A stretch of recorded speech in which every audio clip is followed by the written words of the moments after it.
Kung dito kayo pupunta, malamang sa malamang makakuha talaga kayo ng unit dahil napakarami ng stocks nila dito. Magmula sa scooter at sa ating mga Pantra motorcycle. At meron din tayong mga kagaya ng Sigma 250. Yan. At ngayon, ang ating ibibida sa araw na ito, si Rusi Sparkle 150i.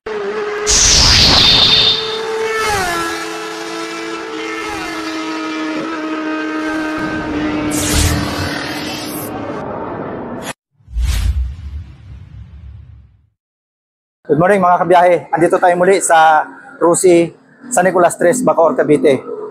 Ang outlet na ito mga kabiyahe, napakarami nila ngayong stocks. Makikita nyo naman dito sa likuran natin. Ayan, napakarami nilang stocks. At hanggang dito yan. Napakalawak ng outlet na to mga kabiyahe. Kaya kung dito kayo pupunta, malamang sa malamang makakuha talaga kayo ng unit dahil napakarami ng stocks nila dito. Magmula sa scooter at sa ating mga Pantra motorcycle. At meron din tayong mga kagaya ng Sigma 250. Yan. At ngayon, ang ating ibibida sa araw na ito, si Rusi Sparkle 150i. Iikot muna natin ang ating camera para makita po ninyo ang appearance ng unit na ito. Tara mga kabiyahe. Dito pala mga kabiyahe, tingnan nyo yung kanyang magwheel. Aesthetic na oh. Nagbago na si Rusi. Hindi na yung lumang magwheel niya. Yung mga datihan na 5-stem. Tara dito sa likuran. Appearance ng tambucho niya, mga kabiyahe. Ayan, malaki. At may hard plastic na heat guard yan. Dito sa kanyang fender. Ito yung kanyang appearance. Hard plastic. Talaga naman napaka-aesthetic at napaka-elegant ng tingnan ng unit na ito, mga kabiyahe. Ito si Sparkle 150i ng Rusi. Kung makikita nyo, iba talaga ang forma. Talagang malayong-malayo na si Rusi. So, unahin natin dito mga kabiyahe sa kanyang front. Ito ang details na makikita natin dito. Kamukha ni Honda. Ayan, yung kanyang headlight. Naka-full LED yan lahat mga kabiyahe. Magmula sa kanyang headlight, turn signal, taillight, naka-full LED yan. At ito mga kabiyahe, FI at naka-Ure engine na. At bukod pa doon mga kabiyahe, naka-liquid cooled na rin siya. Ayan. Naka-radiator na si Sparkle 150i. At ang kulay nito ay light brown or mocha. Ang makikita natin dito ang decals, ito, water-cooled. At meron siya ditong sa top na FI Euro 4. At dito sa kanyang dalawang side, mayroon line na brown. Kaya litaw na litaw yung kulay niya. At may combination siyang black dito sa kanyang front. At yung details ng mga ilaw niya, oh, talagang ayan o, kita nyo naman, no, hindi na kailangan ipaliwanag eh. Ang linaw na. Maganda ang itsura talaga ng isa na ito. Grabe. Ayan, pagdating sa fender, oh, quality talaga. So pagdating sa kanyang gulong, may sukat ito ng 90 by 80 by 14. So ang ganda ng sukat niya dahil di 14 yung kanyang magwheel. At ito mga kabiyahe ha, naka-tubeless na. Ayan. Ayan o, ang ganda o, naka-pa-L pa yan. Yung kanyang magwheel, talagang napaka-elegant. Ayan. Yung telescopic suspension natin. Mataba siya mga kabiyahe ha, hindi ito kagaya ng iba na manipis. Mapayat ito, mataba o. At yung inner tube natin, ayan. Sa kanyang braking system, meron tayo ditong rotor disc brake na naka-wavy na rin. Ayan. Ginamitan siya ng dual path caliper. Ayan. At yung kanyang footboard, naka-flat footboard tayo dyan. Ayan. Halos isang dangkal ang allowance. Yung kanyang side stand. Wala pa siyang side stand kill switch mga kabiyahe. Yung center stand. Napaka-elegant na mga materialis ngayon ni Rusi. Kung ano makikita mo sa mga Big 4, yun na rin ang makikita mo ngayon kay Rusi. Ito naman yung foot peg ng ating pillion. Ayan. Alloy ito mga kabiyahe, pero yung kanyang stem, ito, metal yan. Smooth lang din siyang i-fold. Dito tayo mga kabiyahe sa kanyang panggilid o CVT. Ito hard plastic, itong dulo. Tapos ito naman, yung pinakamalaking block na ito, alloy yan. At may naka-emboss na letter R, Rusi. Ito naman yung kanyang air filter. Ayan. At dito sa taas mga kabiyahe, ang decals lang natin makikita dito yung line na brown at sparkle 150i. So malinis ang pagkakagawa. And then dito sa kanyang shock absorber, naka single shock absorber tayo dito. Tingin ko preload dito na iikot ito mga kabiyahe, na i-adjust. Kanyang brake system dito sa likuran, naka mechanical drum brake tayo dito. Ang sukat ng gulong niya rito 100 by 80 by 14. So parehas de 14 yan mga kabiyahe.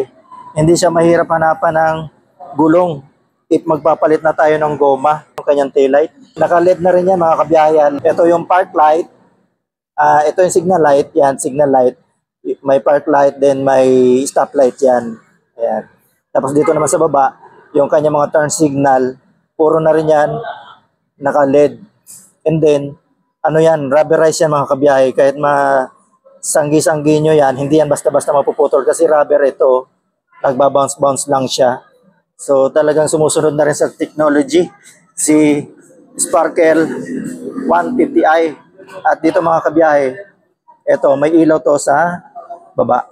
At meron dito naka-built-in na reflectorize para dagdag visible sa unit. At yung ating lagay ng license plate. And then yung fender na may pagka-rubberize siya mga kabiyahe, hindi siya malutong. Then dito tayo sa may exhaust o tambucho. Ayan, napakalaki, bulky. At naka-end cap tayo dito ng metal. Pero alloy yan mga kabiyahe. At yung ating tip, ayan, hindi masyado malaki ang butas o katamtaman lang. At ang mga bolt niya rito, mga kabiyahe, Allen wrench yan. And then yung kulay naman ng kanyang mismong tambucho, naka matte black. At meron din tayo dito yung tire hugger na napaka goods naman dahil mayroon tayong heat guard. At ang ginamit na bolt dyan ay Allen din. Dito tayo. Yung radiator niya, napakalaki. So goods na dahil kahit gamitin mo ito ng long drive ay kayang-kaya dahil naka-liquid cooled na siya. Itong butas na ito mga kabiyahe, lagayan ito ng battery. Pero bukod dito sa battery, may dalawa ang takip nito. Yung pinaka-flooring niya at saka yung takip ng battery. Pakita ko sa inyo. So ito yung sinasabi ko mga kabiyahe na takip ng battery. Pag may battery na yan, ito muna ilalagay. So yan yung una. And then pagka naitakip na ito, ayan, naitakip ng ganyan, ito na yung ikalawa. Ayan. So, safe naman yung battery kasi hindi siya basta-basta papasukin ng tubig kasi dalawa yung takip niya. And dito tayo mga kabiyahe sa kanyang upuan, yung upholstery, yung texture niya ay hindi masyado makinis at hindi rin masyado magaspang. So, isa lang ang tone nito, black, at wala siyang tahi. So, ginamitan siya ng gun tacker sa likod. So, tingnan natin. Naka-gun tacker yan mga kabiyahe, walang tahi yan. Pero napakalinis ng pagkakagawa. Tingnan nyo naman mga kabiyahe ang texture. Ang ganda hawakan sa personal mga kabiyahe. Talagang elegant na ang mga bagong labas ngayon talaga ni Rusi na unit. Ito naman mga kabiyahe, under seat box niya. Hindi dito kasya yung helmet, pero yung half face kasya dito. Kung bigas ang ilalagay natin, mga 15 kilos ang kasya sa kanya. So ito naman mga kabiyahe yung appearance ng gas cap niya, gas cap tank, ayan. So pag nag-overflow yan, may butas tayo dyan, doon yan lalabas yung nag-overflow na gasolina or tubig kung liliguan natin. Mayroon yan doon, tapos may hose pababa para maidaloy niya ng maayos. And then ito naman yung kanyang bracket para sa ating top box. Pero pwede pa rin natin siyang lagyan ng additional na bracket para additional din sa strength o sa tibay niya nitong grab bar na ito. So yun, may nakaabang siya mga butas dito mga kabiyahe. Tatanggalin lang natin yan. Pwede na natin lagyan ng base plate para sa ating mga top box. So goods na goods dahil kung hindi naman masyado mabibigat yung ating ikakarga, okay na ito. Pero kung nagkakarga tayo ng at least 10 kilos, kailangan natin ng additional na bracket. Pero hindi na kailangan ito tanggalin kasi may nakaabang naman siya eh. Kumbaga, lagyan lang natin ng mga braces, katulong niya. So, hindi masisira yung forma ni Sparkle 150i ng Rusi. So, dito tayo mga kabiyahe sa kanyang bulsa. Sa kabilaan niyan, left and right, may bulsa tayo dyan. Ayan. At meron din tayo dito sa gitnang hook. Ayan. Pwedeng sabitan ng bag or mga basket dyan. At the same time, mayroon din tayo ditong, ayan, USB charging port.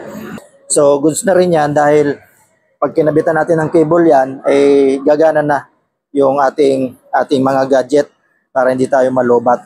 And then dito sa taas, yung ating instrument panel, goods na din dahil ito ay naka-digital instrument panel na mga kabiyahe. At itong button na ito, meron dalawa, select and set. Ayan. At dito sa baba, meron tayo dito naka-emblem na Rusi. Ayan. Talaga naman si Rusi, upgrade talaga.